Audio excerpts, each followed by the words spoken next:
મારા દરેક વાલા મિત્રોને જય શ્રી કૃષ્ણ। મારું નામ કમલેશ દવે, સાંવેદ આચાર્ય, સુરત, ગુજરાતી। મિત્રો, 25 તારીખ અને સોમવારે ગંગા દશેરા છે, એટલે કે ગંગાજીનો જન્મદિવસ છે। જ્યારે ભાગીરથ રાજાએ ગંગાજીને પૃથ્વીની ઉપર બોલાવેલા એ દિવસ તો છે। તો એ ગંગા દશેરા એક ખાસ સ્નાન અને દાનનું મહત્ત્વ છે।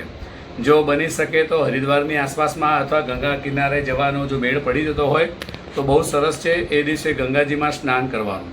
સ્નાનમાં મિત્રો ઘણીવાર એવું હોય છે ને કે ઘણાને આમ પાણીની અંદર ડૂબકી લગાવતા બીક લાગે છે અથવા નથી ભાવતું, તો તમે કોઈ પણ જગ્યાએ તીર્થોમાં, જળાશયોમાં, ગમે ત્યાં સ્નાન કરવા માટે જાઓ છો, તમે આખો દિવસ નદીમાં રહો પણ જ્યાં સુધી ડૂબકી ન લગાવો ત્યાં સુધી સ્નાન નથી કહેવાતું અને સ્નાનનું ફળ નથી મળતું।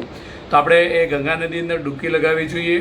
અને બીજું એક એવું છે કે પતિ અને પત્ની એક જ વસ્ત્ર, જેમ કે આ વસ્ત્ર છે તો એક જ વસ્ત્ર પતિ પત્ની જોડે ઊભા રહી અને આ વસ્ત્ર ઓઢી અને એક સાથે ડૂબકી લગાવવાની હોય છે।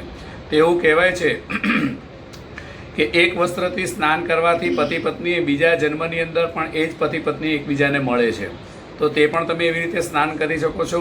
દાનની અંદર પંખો છે, વસ્ત્ર છે, પછી ચંપલ છે અને સત્તુ છે, કોઈ મીઠાઈ છે, એનું આપણે દાન કરવાનું ખાસ, વગેરે વગેરે એવી ઘણી બધી દાનની વસ્તુઓ છે। તો એ તમે દાન કરી શકો છો। અને બીજા નંબરની અંદર ગંગા માતાને સાડી ઓઢાવવાની હોય છે।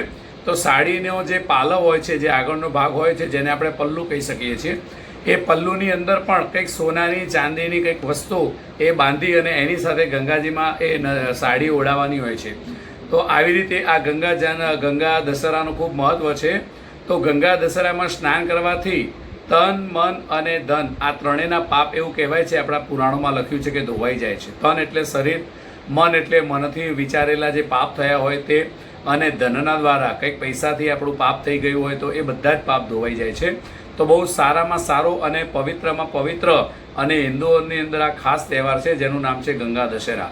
તો મિત્રો, ગંગા દશેરા સ્નાન કરવાનું ભૂલતા નહીં। જો ગંગા નદી સુધી ન પહોંચી શકાય, જેમ કે હું નથી પહોંચી શકવાનો, તો ઘરની અંદર જ્યારે નાહવા બેસો ત્યારે પાણીની ડોલની અંદર ગંગાજળ પધરાવવું, અથવા તો આપણે જે પણ જગ્યાએ રહેતા હોઈએ ત્યાં નદીનો પ્રવાહ હોય તો એ નદી કિનારે પણ સ્નાન કરવા જવું જોઈએ। એ સ્નાન કરવાનું ખૂબ જ મહત્ત્વ છે। મિત્રો, આ વિડીયોને તમે સબસ્ક્રાઈબ કરવાનું ભૂલતા નહીં। લાઇક, શેર, કોમેન્ટ કરતા રહેજો। જય શ્રી કૃષ્ણ।